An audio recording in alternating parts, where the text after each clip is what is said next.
Welcome to our case study of a CLD student. Our lead teacher is Adriana Diaz, our Data and Assessment Ideas lead is Melanie Harbaugh, and our team coordinator and instructional ideas lead is Elizabeth Chamberlain.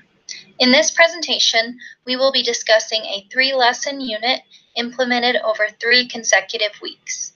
We hope you find our presentation informative and beneficial to your own teaching.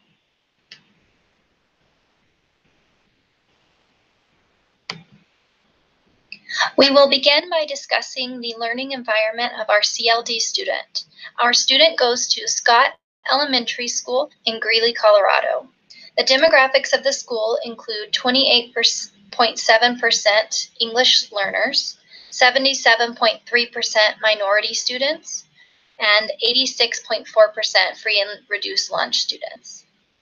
The school is focused on supporting English learners, and CMAS scores for English learners in both language arts and math have increased significantly from 2016 to 2018. Our student's teacher's name is Adriana Diaz. Our student is part of a classroom of 26 students, and the class has 5 English learners. 2 of those English learners are limited English proficient, and 1 is non-English proficient. There are 11 females and 15 males in the classroom. Our CLD student is a female and she is in kindergarten. She is 5 years old and she has a birthday in April, which makes her one of the youngest in her class. The student's L1 is Spanish, and Spanish is also the only language spoken at home. Her mother speaks both English and Spanish, but her father speaks only Spanish. The student's language of preference at school is English. She has a history of schooling prior to kindergarten, as she was part of the Colorado preschool program. Our student's strengths include describing familiar objects and stating personal preferences. She is able to follow directions and commands and respond non-verbally to show agreement. She is also very intrinsically motivated to do well in school, and she wants to make others happy. The student is in kindergarten, so she has yet to take the access test or any other standardized test. But based on teacher observations and informal interviews, we have noted that our student sometimes has trouble using correct pronouns. If she is not able to verbally produce certain nouns, she will replace the noun with pronouns like that or it. If she is not able to produce verbs, she will say, "That does the thing like this," and act out or mime the verb. Here are a few samples of our CLD students' work. Work sample 1 is a writing sample that was copied off the board, and our student wrote, "Apples grow on trees." Work sample 2 was a draw and share what you like to do outside, and our student said, "I like to play with my friend Dion on the stairs and slide." She was prompted to answer what she likes to do with her friend. Work sample 3 is a math sample. She is practicing counting and coloring. Prior to the start of our case study, the administrators at our student's school gathered information about the student's WIDA can-do statements for speaking and listening. We would like to note that this kindergarten does not look at reading or writing skills on WIDA until the second half of the year. No students are expected to know how to read or write for the first half of the year. For listening, our student is at the level 3 developing in all but 1 can-do statement. For speaking, our student is at level 2 emerging for 2 statements, and she is at level 3 developing for the remaining 3 can-do statements. For the Colorado English Language Proficiency Standards for kindergarten students, we linked our language objectives to Standard 1, English Language Learners Communicate for Social and Instructional Purposes, and Standard 4, English Language Learners Communicate Information, Ideas, and Concepts Necessary for Academic Success in the Content Area of Science. For the Colorado Academic Standards for kindergarten, we focused on oral expression and listening, reading for all purposes, and life science. Our team worked together to recommend several supports for our CLD student. Our recommendations included, but are not limited to, guided reading with lots of modeling, partner and group work, set routines, and using a listening center. When we started creating our 3 lesson plans, we focused on providing the student with lots of scaffolds, like sentence frames and picture cards, modeled charts, nonverbal communication such as using thumbs up or nodding, and using graphic organizers whenever possible, such as circle maps, KWL charts, and sequence charts. The accommodations our team used to support our students' content and language objectives included a print-rich classroom, visual supports, use of repetitive language whenever possible. We wanted her to have a clear, consistent schedule, and peer collaboration structure to discuss content, analyze, and produce the language.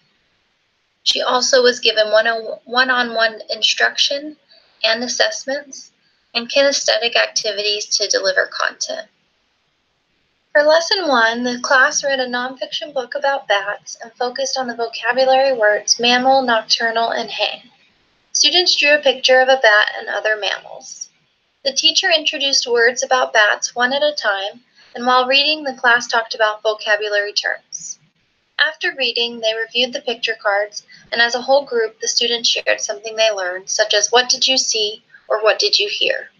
Then the students as a class pretended to be a bat using the vocabulary they had just learned. For our language objectives, we wanted the student to be able to read and understand the meaning of the target vocabulary related to bats and be able to also say that meaning. We wanted the student to be able to use sentence starters like I see, I hear, the word is, to discuss vocabulary words related to bats. And finally, we wanted the student to be able to answer questions and produce multiple related simple sentences to discuss what she knows about bats. For our content objectives, we wanted the student to work with a partner or in a small group to use the tools provided such as picture cards, drawings, and physical activities to identify key vocabulary and answer questions about bats, their habitat, and their features. Here are some samples of the students' work and a list of the vocabulary words used throughout all 3 lessons. In the first sample, the student drew a picture of a bat and tried to write bats on her own. In the second sample, the student drew a picture of mammals. In the second lesson, the students watched a short video together, then they verbally practiced comparing bat species, like which bat is bigger and which bat is smaller.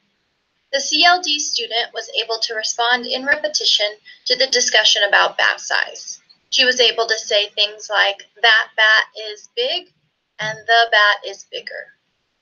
Our instructional goals for this lesson were that the students will collect, describe, and record information about living things through discussions, drawings, and charts, and they will also demonstrate command of the conventions of standard English grammar and usage when writing or speaking.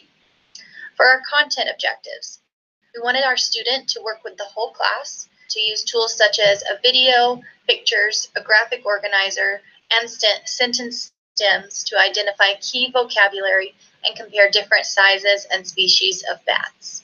For our language objectives at the word level, we wanted our student to be able to recall bat-related vocabulary words from the video and be able to verbalize those words. For the sentence level, we wanted our student to be able to use sentence starters like the bat looks like and sentence connectors like is bigger than, is smaller than, as big as to compare those vocabulary words. At the discourse level, we wanted our student to be able to answer questions and make conclusions about the similarities and differences between bat sizes and species. For the third and final lesson, students sorted previous vocabulary cards into 3 categories: what bats can do, what bats have, and what bats are. The lesson ended with the students making their own charts of what bats can, have, and are. Our instructional goals for this lesson was for the students to use senses to gather information about living things and demonstrate command of the conventions of standard English grammar and usage when writing or speaking. For our content objectives, we wanted our student to work with the whole class and individually to use tools such as a KWL chart, pictures, a graphic organizer, and drawings to identify vocabulary and compare bat features. For our language objectives at the word level, Our student will be able to recall BAT-related vocabulary words from the previous lessons and verbalize those words. At the sentence level, we wanted our student to be able to use sentence starters like bats are, bats can, and bats have to discuss vocabulary words related to bats. At the discourse level, we wanted our student to be able to answer questions and make conclusions about the similarities and differences between bat features.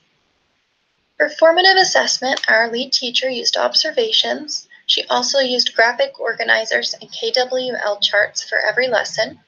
She used oral discussion and writing samples, along with drawings and nonverbal self-assessments such as a thumbs up and a thumbs down for checks for understanding. The students' speaking and writing samples from the final lesson were used as a summative assessment. An assessment rubric was created by the team to determine the student's level of mastery related to the content and language objectives. The student was able to write right away, and she was also able to speak in repetition to the questions about bats. For the content objective, the student participated in all activities and used all supports to complete the tasks related to bats. For the word level, the student verbally demonstrated understanding of the meaning of some of the vocabulary words. For the sentence level, the student was able to non-verbally confirm the correct sentence starters, and for the discourse level, the student was able to verbally repeat correct answers related to BAT features. Throughout the study, we made modifications based on the outcome and assessments from each lesson. For example, the data from the first lesson was very insightful and helpful to progress with lesson 2. We decided to scale back the targeted vocabulary based on the student response. We decided to focus on simple, targeted vocabulary for lessons 2 and 3. The student also needed a great deal of support, and we wanted to provide scaffolds for the student by means of sentence frames, word banks, visuals, and structured responses. For the second lesson, we noticed that the video presentation could have been accompanied by a graphic organizer for the student to frame the content with, which could have provided a basis for the turn and talk and sentence frame activity. We also noted that a spider map could have been used. We noticed that our student responded best when the lead teacher used visuals, and we decided to focus on visuals for lesson 3, which included a stuffed bat as realia, more pictures, and a graphic organizer. The lesson can be introduced with meaning of the simple sentence, showing the sentence used in context with the picture provided. We wanted our student to see examples of sentences describing bats in simple forms and with a picture. We wanted irregular verb tense verbs to be postponed for later lessons, and we also noted that the student could work with a partner to practice speaking the sentences provided by the teacher before being asked to speak independently. At the conclusion of this case study, we believe that our student is making progress towards her speaking and writing goals. In the future, she should continue to be scaffolded with sentence frames, word banks, and visuals for structured responses. She should also continue to be provided with graphic organizers to plan and sketch her thinking whenever possible. She should be able to work with a peer to practice speaking simple sentences fluently, and grammar should be kept in simple form with present tense as the main focus. Our students should listen to spoken grammar daily, and she should continue to have visual support for her learning. We reflected as a team, and we concluded that our student has shown growth and is not afraid to make a mistake. She also loves visuals and realia and does well using her senses to make comparisons and build vocabulary. This study has allowed us to see how much work goes into properly supporting CLD students in the classroom, and it has also taught us the importance of collaboration between teachers. This case study has been very educational and insightful in how to care for an ELL student. It was beneficial to create lessons and have to modify according to progress and performance for sequential lessons. We feel that this project was very valuable to prepare for an ELL teacher role in Colorado. Thank you for watching.